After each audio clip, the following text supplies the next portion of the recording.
2 ستمبر 1981 کراچی کی ایک شخصیت نے ایک درد لیے، اپنے سینے میں ایک جذبہ لیے، ایک تحریک کا آغاز کیا۔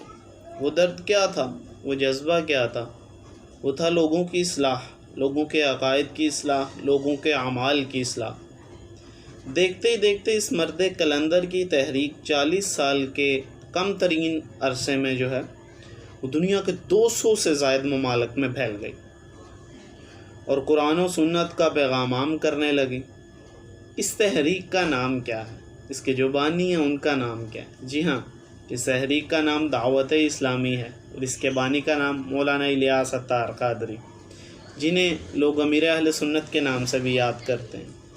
اس تحریک نے نہ صرف ہمارے نسلوں کے ایمان کی حفاظت کی ہے، بلکہ اس وقت جب کووڈ میں لاک ڈاؤن کی سچویشن میں تھیلیسیمیا کے بچوں کو خون کی ضرورت تھی، تو اس تحریک نے تھیلیسیمیا کے بچوں کو خون دے کر ہماری نسلوں کی جان کی حفاظت بھی کی ہے۔